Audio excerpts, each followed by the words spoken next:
ఆ ప్రతి అక్క చెల్లెమ్మ ఫోన్లో, ఆ అక్క చెల్లెమ్మ ప్రతి ఫోన్లోనూ వారి భద్రత కోసం దిశ యాప్ను డౌన్లోడ్ చేసుకొని ఆపదలో ఉన్న అక్క చెల్లెమ్మ ఎప్పుడైనా కూడా SOS బటన్ నొక్కినా లేదా 5 సార్లు ఆ ఫోన్ ఇలా షేక్ చేసినా వెంటనే అక్క చెల్లెమ్మకు ఫోన్ వచ్చి 10 నిమిషాల్లోనే అక్కడే పోలీస్ సోదరుడు వచ్చి చెల్లెమ్మ ఏమైంది అని అడిగే పాలన వచ్చింది, తీసుకువచ్చింది. ఎవరు అంటే గుర్తుకొచ్చేది మీ జగన్, గుర్తుకొచ్చేది మీ బిడ్డ. అదే గ్రామంలోనే ఫ్యామిలీ డాక్టర్, అదే గ్రామంలోనే ఆరోగ్య సురక్ష, ప్రతి ఇంటికి కూడా విలేజ్ క్లినిక్స్తో అనుసంధానమై జల్లడ పడుతూ ఏ ఇంట్లో ఎవరికి ఏ టెస్టులు కావాలన్నా ఆ టెస్టులు ఉచితంగా చేయించి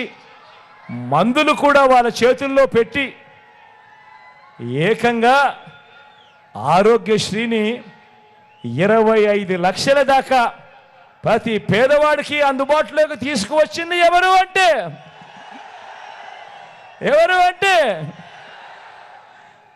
గుర్తుకొచ్చేది మీ బిడ్డ, గుర్తుకొచ్చేది మీ జగన్. ఇప్పుడు ఏ గ్రామాన్ని తీసుకున్నా కూడా ఆ అక్క చెల్లెమ్మల పేరిట ఇచ్చిన ఇళ్ల పట్టాలతో అక్కడే నిర్మాణం అవుతా ఉన్న కాలనీలు, ఆ కాలనీలు చూస్తూ ఉంటే, ఆ ఇళ్ల నిర్మాణాలు జరుగుతూ ఉన్న కాలనీలు చూస్తూ ఉంటే గుర్తుకొచ్చేది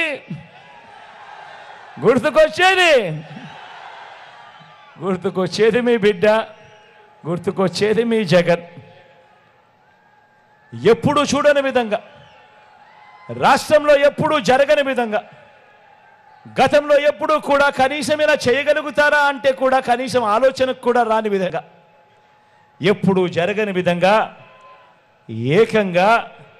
2,70,000 కోట్ల రూపాయలు, మరోసారి చెప్తా ఉన్నా, ఏకంగా 2,70,000 కోట్ల రూపాయలు నేరుగా మీ బిడ్డ బటన్ నొక్కడం, నేరుగా నా అక్క చెల్లెమ్మల కుటుంబాల ఖాతాల్లోకి నేరుగా వెళ్ళిపోవడం లేదా వాళ్ళ చేతుల్లోకి వెళ్ళిపోవడం. అంటే మధ్యలో ఎక్కడ దళారులు లేరు, మధ్యలో ఎక్కడ జన్మభూమి కమిటీ లాంటి దళారులు లేరు, లంచం అనే మాట ఎక్కడా లేదు, వివక్షకు అసలు చోటే లేదు.